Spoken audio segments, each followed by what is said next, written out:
All right, class. Chapter 3, part 3, which is the routing essential. Okay.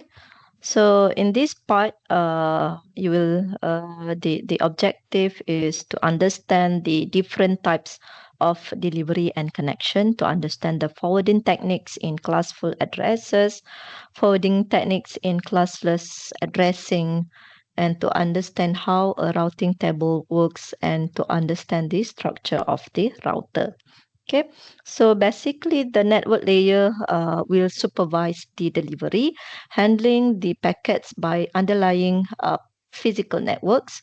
And there are two important concepts which are type of connection and direct versus indirect delivery. Okay, so the topic discussed in this section include the connection types, okay, and then the direct versus indirect delivery. Okay.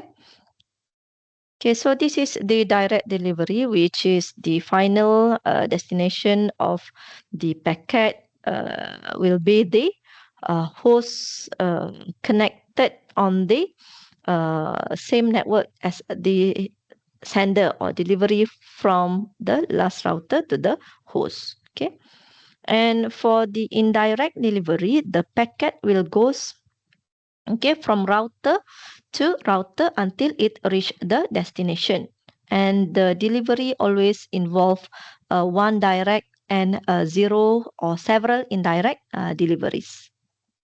Okay, what is the forwarding? Forwarding is refers to the way of packet is delivered to the host. Okay, when a host or a router has a packet to forward, it will check the routing table to find the route to the intended destination. For example, nowadays it's not possible due to large growth of the internet. Okay, so the table cannot have all the routers entries in the table. And so what is the next hop method? Okay, it is how router what decide where to send the packet. Okay, they only need to know the next router in the path, not the complete route.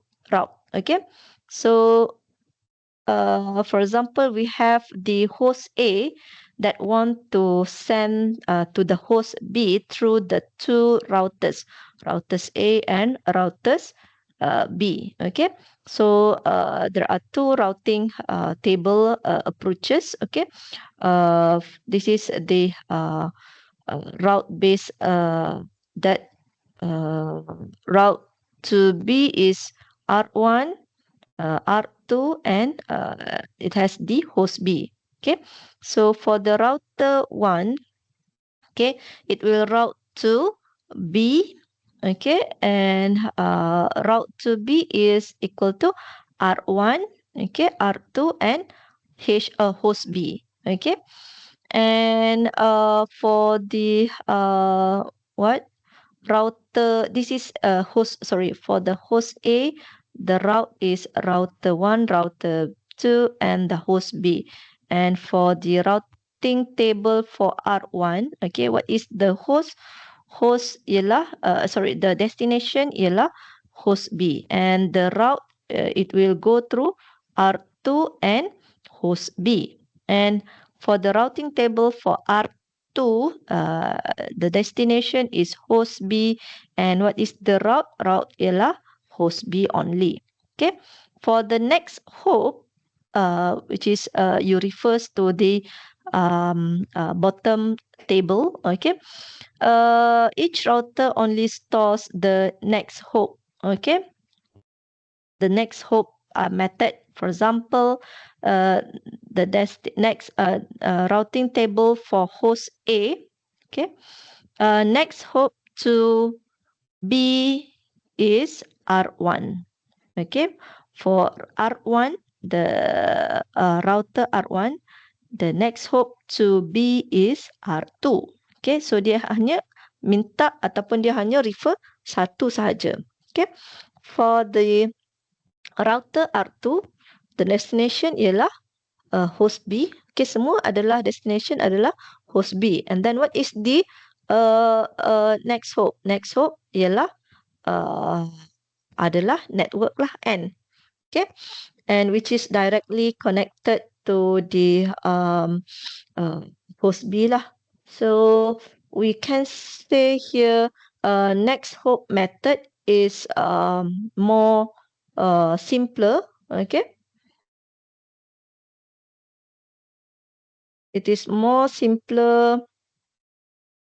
Okay, and more efficient. Okay, will take less memory, only store next router, not take full path like the first one. Okay, and it's more flexible, and it's more scalable, which can work for the large network. Okay, all right. So this is the network specific method. Okay. What is the network specific method? It is the group destination by network. Okay, rather than listing every individual host. For example, we have two network 1 and network 2. Okay, where N1 contain host sender. Okay, host S and host ABCD. Okay, this is S, ada ABCD, and then host S lists every individual destination. For example, destination A via R1, B via R1 juga, C via R1, D via R1. And for the right table, okay, the host S groups by network. So it's mean that to N2, the destination N2, it's via R1. Okay, it's mean that 1 and 3 will cover all hosts in network 2. Okay, so it is more efficient. Instead of you list 4 separate entries, okay, you only need to write 1 and 3 to reach all hosts in N2. Okay. So for example, you have like you want to, this is the postal routing. So instead of listing every house in Taman Desa Idaman, for example, individually, so you just route Taman Desa Idaman and let the postman do the delivery. Okay. And as for the scalability, this method scales much better. Imagine if you have 1,000 house or 1,000 hosts in N2. Okay, so the network specific needs only 1 and 3. As host specific, this is host specific, you need to list all the 1,000 entries. So yang ni lagi network specific ni lagi scalability dia lagi besar lah. Okay. Right.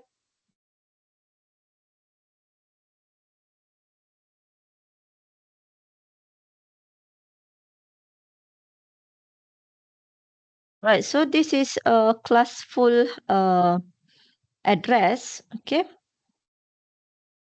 Classful address forwarding. Okay. What is the classful address? Okay. Use the IP address classes A, B, C to determine the network boundaries without needing the subnet mask. Okay, so for the forwarding process, the first one you need to extract the destination address. So the routers will receive the packet and extract the destination address or destination IP address. Next, it will find the class.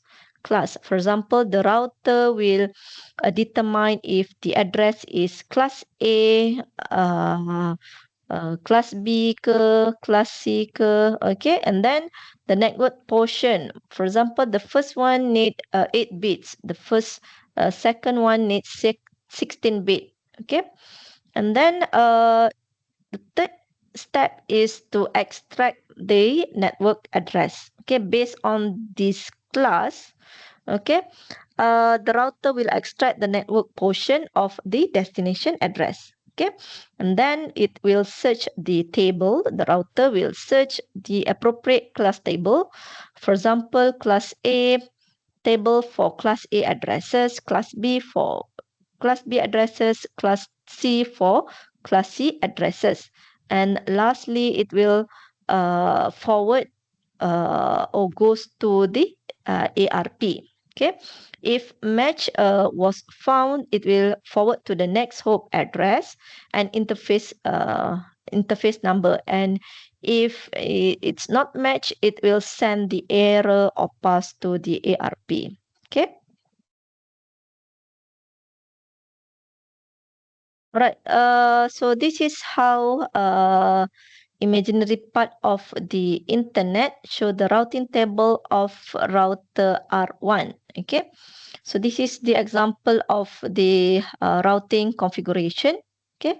So let's look at how R1, okay, is configured with three routing table for different network classes. All right. So we can see here R1 is connect to several network. One is 170.14.0.0, which is the class B network. Okay. And we have 149.80.80.800, and this is the 111.0.0.0, and this is 192.1.6 and 7 and 0. And this connection ataupun this R1 also is connect to the rest of the internet via default router. Okay, so the to understand the routing table, so ada dua. Okay, ada direct and indirect delivery. Okay, so the direct delivery here, when the destination is on the same network of R1, is directly connected. For example, you have 170.140.0 and 15.19 mana lagi 111, okay, and 192. So this one is direct delivery. So it's mean that no next hop router is needed. Okay, so for the indirect delivery, okay, it's require another router. For example, this one 145.80.0.0. It goes via 170. Okay, 170.4.5.1 okay, so this is the next hop. So R1, okay, must send to another router first. Okay.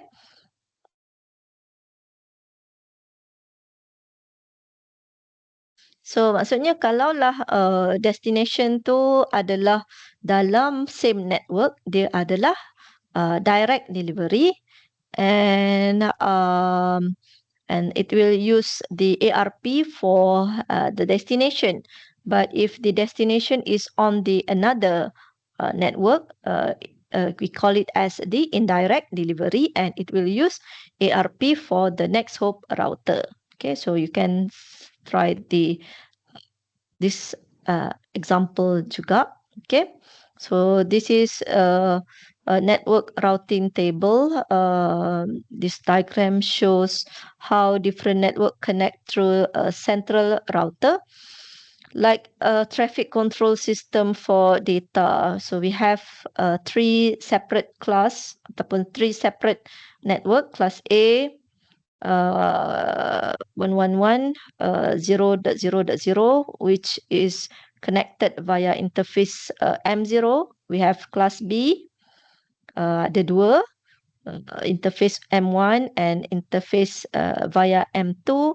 And then class C, there is no need of special routing, okay, and interface M0. And how routing works, direct connection, ini adalah three direct connection, okay. Traffic to 110.111.0.0 goes to interface M0. Okay. And for 145.80.0.0 goes to the M1. And for 170.14.0.0 goes to the M2. Okay. So only for the class C, okay, so it's need the special routing, which is 192, okay, 192.16.7, it must go through a next hop, okay, which is the router 111.15.17 and 32, okay, and it will use M0 to get there, okay. Okay, for this yellow box, okay, any traffic that doesn't match the specific network will get sent to the default router at 111.30.31.18, okay, through the interface of M0, okay. Yeah, so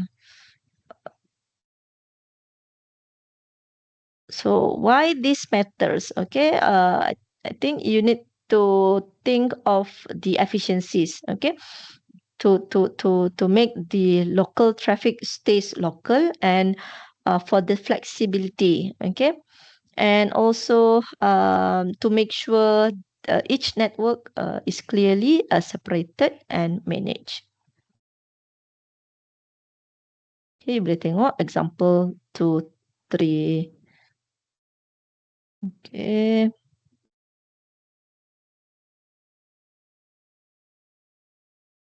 What else? Yang ni kita dah bincang dalam untuk test juga so you boleh try tengok sekali lagi.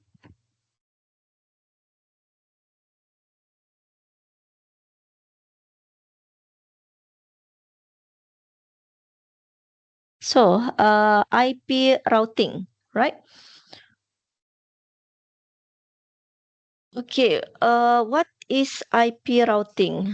IP routing is the process of sending packet from one network to another remote network. So you can think of a postal system where the mail pass through sorting facilities to reach the destination. So how it's work? First, the routers will handle first it will examine the destination IP address of each packet, and then it will determine the next hop address using the routing tables.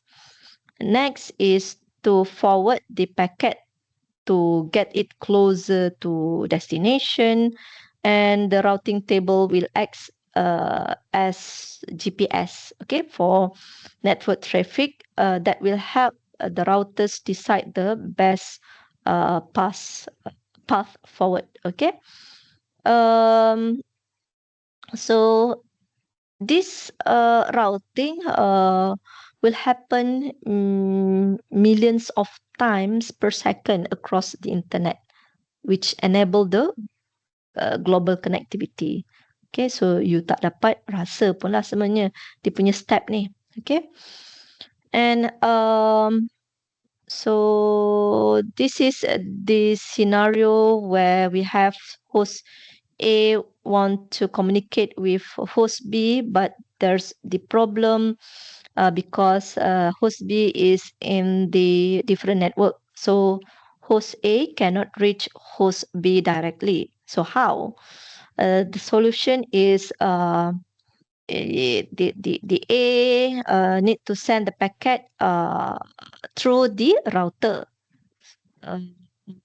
So what is the router's role?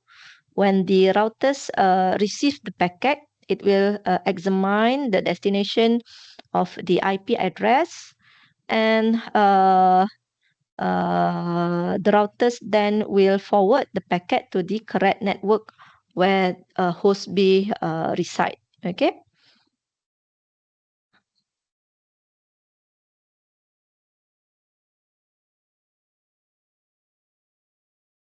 So default gateway is the router that hosts use to communicate with other hosts on remote network. So it's like the exit doors from your local network. Okay.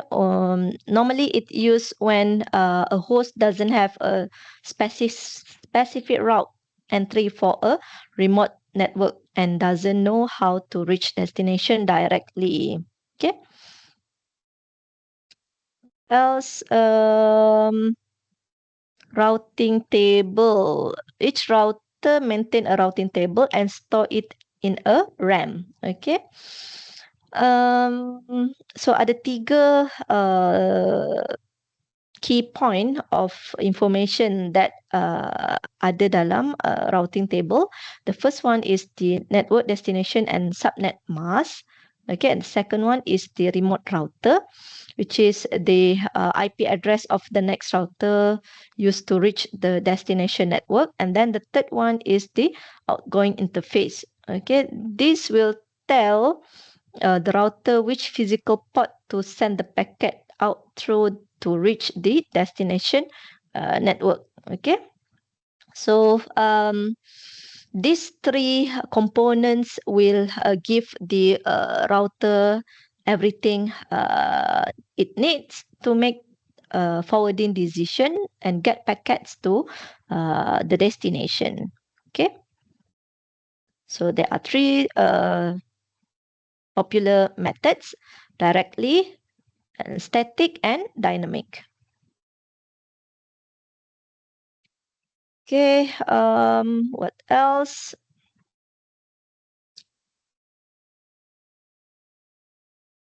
All right, for the static route. Okay, so this is the example of if you have one network setup of router A is directly connected to the router B and directly connected to the subnet of 0.1.24, which is our host reside. And the problem is since 10.0.1.0/24 is not directly connected to the router A, router A cannot automatically know how to route packet for the subnet. Okay, so the solution is uh, we can manually configure a static route, okay, on a router A. That the static route will tell exactly how to reach the this network by forwarding packet through the router B. Okay, so yeah, you can use this. Try it in your lab. Okay, this is the how to configure the static route. Um, This is the command for static route, to configure the router A to reach the subnet of 10.0.0/24. We use the simple command that tells the router exactly where to send the traffic. Okay. So after verify, uh, after configure the route, we can verify it's working by checking the routing table. Okay. And we can see that the new static route entry showing that to reach 10.0.0/24 network. Okay, so with this is the result with this static route in place. The router A now has the knowledge that it need to successfully route packet to the previously unreachable subnet. All right.